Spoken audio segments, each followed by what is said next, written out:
বিজয়ের এই মাসে আমাদের মহান নেতা জাতির পিতা বঙ্গবন্ধু শেখ মুজিবুর রহমানকে স্মরণ করে তাঁর অসমাপ্ত আত্মজীবনী পড়া শুরু করছি।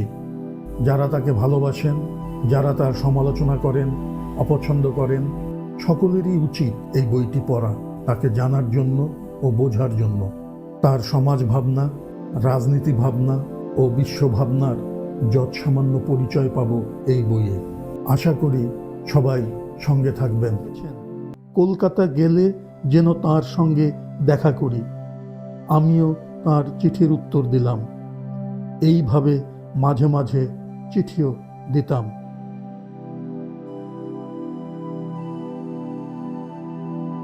এই সময় একটা ঘটনা হয়ে গেল। হিন্দু মুসলমানদের মধ্যে একটু আড়াআড়ি চলছিল। গোপালগঞ্জ শহরের আশপাশেও হিন্দু গ্রাম ছিল। দু একজন মুসলমানের উপর অত্যাচারও হলো। আব্দুল মালেক নামে আমার এক সহপাঠী ছিল। সে খন্দকার শামসুদ্দিন সাহেবের আত্মীয় হতো। একদিন সন্ধ্যায়, আমার মনে হয় মার্চ বা এপ্রিল মাস হবে, আমি ফুটবল মাঠ থেকে খেলে বাড়িতে এসেছি।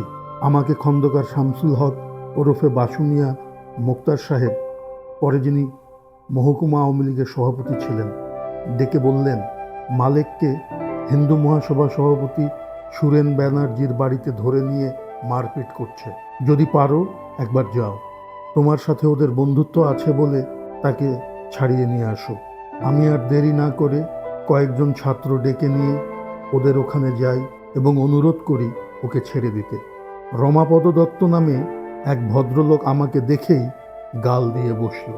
আমিও তার কথার প্রতিবাদ করলাম এবং আমার দলের ছেলেদের খবর দিতে বললাম। এর মধ্যে রমাপদরা থানায় খবর দিয়েছে। 3 জন পুলিশ এসে হাজির হয়ে গিয়েছে। আমি বললাম, ওকে ছেড়ে দিতে হবে, না হলে কেড়ে নেব। আমার মামা শেখ সিরাজুল হক একই বংশের, তখন হোস্টেলে থেকে লেখাপড়া করতেন। তিনি আমার মা ও বাবার চাচাতো ভাই। নারায়ণগঞ্জে আমার এক মামা ব্যবসা করেন, তার নাম শেখ জাফর সাদেক। তার বড় ভাই ম্যাট্রিক পাশ করেই মারা যান।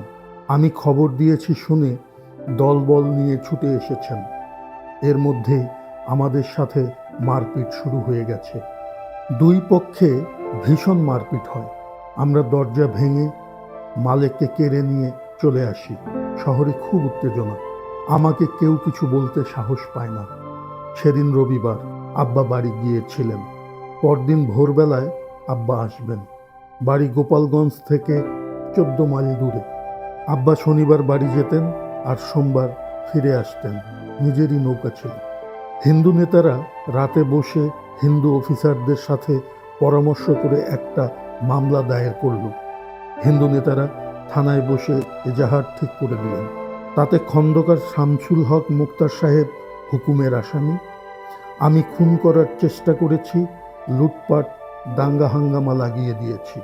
ভোরবেলায় আমার মামা মুক্তার সাহেব, খন্দকার শামসুদ্দিন আহমেদ এমএলএ সাহেবের মুহুরি জহুর শেখ, আমার বাড়ির কাছের বিশেষ বন্ধু শেখ নুরুল হক ওরফে মানিক মিয়া, সৈয়দ আলী খন্দকার, আমার সহপাঠী আব্দুল মালেক এবং অনেক ছাত্রের নাম এজাহারে দেয়া হয়েছিল। কোনো গণ্যমান্য লোকের ছেলেদের বাকি রাখে নাই। সকাল 9টায় খবর পেলাম আমার মামা ও আরও অনেককে গ্রেফতার করে ফেলেছে। আমাদের বাড়িতে কি করে আসবে? থানার দারোগা সাহেবদের একটু লজ্জা করছিল। প্রায় 10টার সময় টাউন হল মাঠের ভিতর দাঁড়িয়ে দারোগা আলাপ করছে। তার উদ্দেশ্য হলো আমি যেন সরে যাই। টাউন হলের মাঠের পাশেই আমার বাড়ি। আমার ফুফাতো ভাই মাদারীপুর বাড়ি। আব্বার কাছে থেকেই লেখাপড়া করত। সে আমাকে বলে, মিয়া ভাই, পাশের বাসায় একটু সরে যাও না।